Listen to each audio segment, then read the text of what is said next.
मशरक़ वस्ता में जंग फैल गई। ईरान का अमरीका के खिलाफ ऑपरेशन बशारत अल फतह का आगाज। कतर में अमरीकी अहदाफ पर हमला। ईरान की जानब से कतर में अमरीकी एयरबेस पर 6 मिसाइल दागे गए। दोहा में धमाके, शोले बुलंद। कतर में मिसाइल डिफेंस सिस्टम फाल। ईरानी हमलों के बाद कतर, यूएई और बहरीन में हाई अलर्ट। कतर, मुत्तहिदा अरब अमारात, बहरीन, इराक और कुवैत ने भी अपनी फ़ज़ाई हदूद बंद कर दी। कतरी हुक्काम के मुताबिक एयर डिफेंस सिस्टम से अल उदैद एयरबेस पर मिसाइल हमला नाकाम बना दिया गया। कोई नुकसान नहीं हुआ। जवाबी इकदाम का हक महफूज रखते हैं। तमाम फरीकों से तनाज़े का सियासी हल तलाश करने की अपील।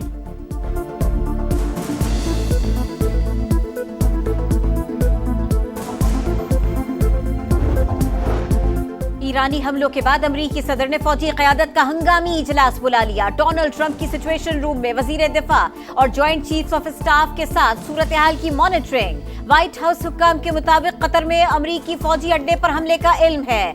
इराक में किसी बेस पर हमला नहीं हुआ। सूरत हाल का जायजा ले रहे हैं। अमरीकी मीडिया का कहना है सदर ट्रंप ईरान पर जवाबी हमले का इरादा नहीं रखते।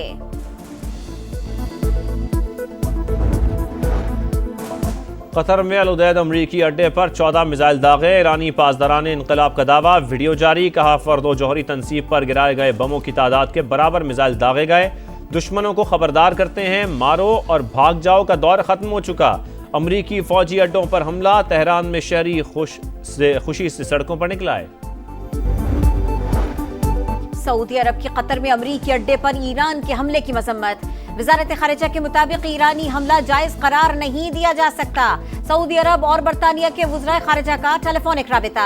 मशरिक़ वस्ता में जंग की सूरत हाल पर बातचीत की गई। दोनों रहनुमाओं का कशीदगी को कम करने के लिए सिफारती कोशिशों को तेज करने पर इत्तफाक। यूएई और बहरीन की भी कतर में अमरीकी अड्डे को निशाना बनाने की मजम्मत।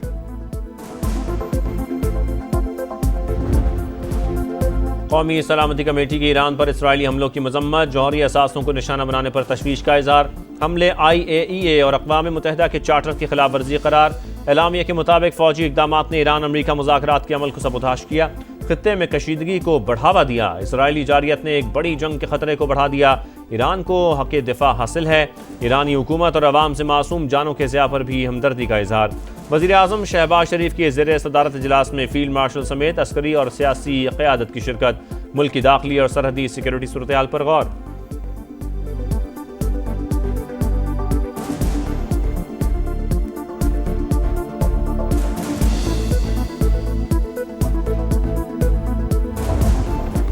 अमरीका के बाद इसराइल का भी ईरान के फर्दो जौहरी प्लांट पर हमला। तेहरान में सरकारी नशरियाती इदारे के हेडक्वार्टर के करीब बमबारी।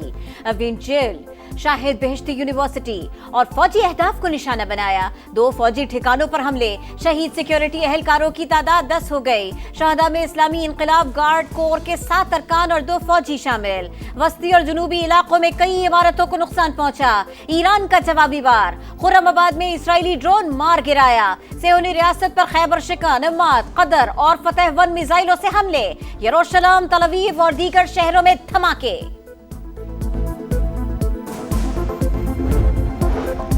इसराइल ने बहुत बड़ी गलती कर दी। उसे मजीद सजा दी जाएगी। ईरानी सुप्रीम लीडर का हौसला बुलंद।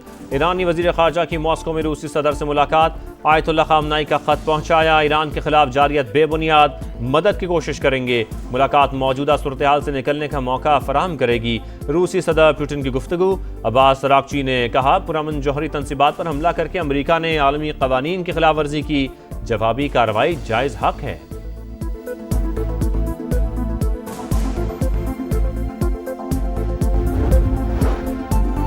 ईरान पर हमले के बाद निजाम की तब्दीली की बातें। अमरीकी सदर ने इशारा दे दिया।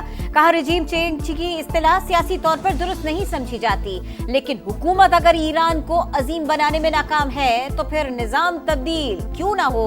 ट्वीट में लिखा हमारे हमले दुरुस्त और हदफ पर थे। अमरीकी फौज ने शानदार महारत का मुजाहिरा किया। तर्जुमान व्हाइट हाउस का कहना है ईरान बातचीत से इनकार करे तो अवाम हुकूमत ताकत से छीन ले।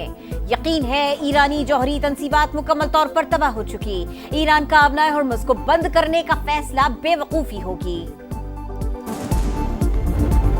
इसराइल ने फ़लस्तीन, लबनान और यमन पर हमले किए। अब ईरान की बारी आ गई। खामोश रहे तो कल हमारे लिए बोलने वाला कोई नहीं होगा। बिलावल भुट्टो ने खबरदार कर दिया। ईरान की जौहरी तंसीबात पर हमला, आलमी कवानीन की खिलाफ वर्जी करार। कहा इसराइल ने झूठ की बुनियाद पर ईरान पर हमला किया। नेतन्याहू ने अमेरिका को इराक जंग की तरह ईरान पर हमले के लिए भी वर्गलाया। इसराइली हुकूमत की खत्ते में जारियत को रोकना नागुज़ीर हो चुका। मोदी नेतन्याहू की सस्ती कॉपी करार। भारत से इंतास मुआहदा मान ले या जंग के लिए तैयार रहे। चेयरमैन पीपल्स पार्टी की दुश्मन को भी ललकार। मजीद कहा हमारे दरियाओं पर डैम बनाने की कोशिश की तो पाकिस्तान जंग करेगा। पाक फौज दुश्मन को एक और इबरतनाक शिकस्त देगी।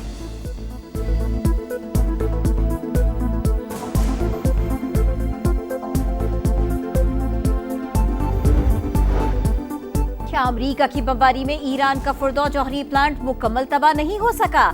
इसराइल के प्लांट पर दोबारा हमले के बाद सवालात पैदा हो गए। फुर्दो जौहरी प्लांट पर कितना नुकसान हुआ, मुआयने के लिए जंग रोकी जाए। सरबरा IAEA की अपील। कहा हमले के बाद साइट पर बड़े बड़े गड्ढे देखे गए हैं। इस्फहान न्यूक्लियर कॉम्प्लेक्स की सुरंग के दाखिली रास्तों को निशाना बनाया गया। राफेल ग्रोसी का मुज़ाकरात पर जोर। आबनाए उर्मज़ बैनुल-अक़वामी तिजारत के लिए अहम रास्ता। तनाज़ात से ना बचा तो आलमी इक़्तिसादी तरक्की पर गहरे असरात मुरत्तब होंगे। तर्जुमान चीनी वज़ारत ख़ारजा की न्यूज़ ब्रीफिंग। फ़रीक़ैन से तहम्मुल की अपील। ट्रंप और नेतन्याहू हमें तीसरी आलमी जंग की तरफ ले जा रहे हैं। यूरोपीय पार्लियामेंट में स्पेनिश खातून रुकन का जारहाना खिताब। इसराइल और अमरीका इंसानियत के लिए सबसे बड़ा खतरा करार। ईरान से इज़हार यकजहती के लिए दुनिया भर में मुजाहरे। व्हाइट हाउस के बाहर एहतजाज। Los Angeles, New York, Canada, Germany और पेरिस के अवाम भी सड़कों पर।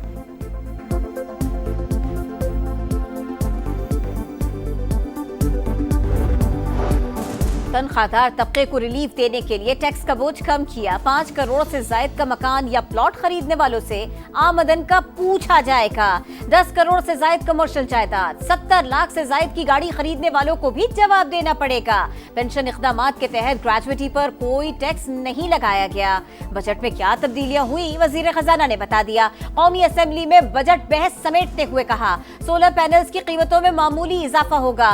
इलेक्ट्रिक व्हीकल पॉलिसी पर मुशावरत जारी है। सनती पॉलिसी का ऐलान जल्द किया जाएगा। बिलावल भुट्टो का वफाकी बजट को सपोर्ट करने का ऐलान। ज़राई इमरजेंसी नाफिज करने का मुतालिबा।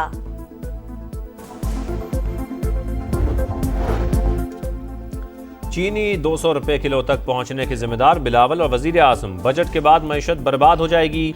ये लोग पाकिस्तान के साथ संजीदा नहीं हैं। हुक्मरान गरीब आदमी का गला घोंट रहे हैं। ऑपोजिशन लीडर उमर अयूब की गरज बरस। बैरिस्टर गौहर ने कहा आपने पाकिस्तान के नाम पर सियासत की।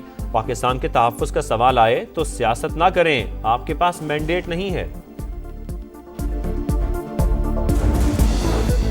वफाकी हुकूमत चाहती है बजट पास न हो ताकि इमरजेंसी लगाने का मौका मिले। साजिश नाकाम बनाएंगे। वजीर आला KP अली अमीन गंडापुर का खिताब। कहा गवर्नर KP साजिश में शरीक हैं। उन्होंने बजट पर दस्तखत नहीं किए। ऑपोजिशन ने एहतजाज नहीं बदतमीजी की। विफाक से इशूज़ पर ऑपोजिशन लीडर हमारा साथ दें, मामू ना बनाएं। हमारे पास अक्सरियत है, बजट खुद पास करा सकते हैं। वज़ीर आला सिंध का असेंबली में खिताब। कहा कि 75 अरब से बढ़कर 175 अरब रुपए का मंसूबा बन चुका। विफाक ने बजट में सिर्फ 3 अरब रखे। 9 मई के जलाओ घेराव समेत 8 मुकदमात में बानी को रिहाई मिलेगी या नहीं, लाहौर हाई कोर्ट महफूज फैसला आज सुनाएगी। बानी के वकील सलमान सफदर की दौरान समाअत अदालत से जमानत बाद अज गिरफ्तारी मंजूर करने की इस्तदा। प्रोसिक्यूशन की मुखालिफत। पाकिस्तानी फ़ज़ाई हदूद 23 जुलाई तक भारतीय तैयारों के लिए बंद। मजीद 1 माह की तौसीह नोटिस जारी। भारतीय रजिस्टर्ड या लीज पर लिए गए तैयारे भी फ़ज़ाई हदूद इस्तेमाल नहीं कर सकेंगे। कसम इसराइली दरिंदगी न थम सकी। खान यूनुस, रफा नसीरात और अल-मवासी में बमबारी। मजीद 21 फलस्तीनी शहीद हो गए। 24 घंटों में 40 शहादतें। तादाद 56,000 के करीब पहुंच गई। हमलों के बायस फलस्तीनियों को महफूज मकामात की तलाश। और पाकिस्तान ने एशियन वॉलीबॉल नेशंस कप के फाइनल में जगह बना ली। सेमीफाइनल में कतर को 3-0 से शिकस्त। इवेंट का फाइनल पाकिस्तान और बहरीन के दरमियान आज खेला जाएगा।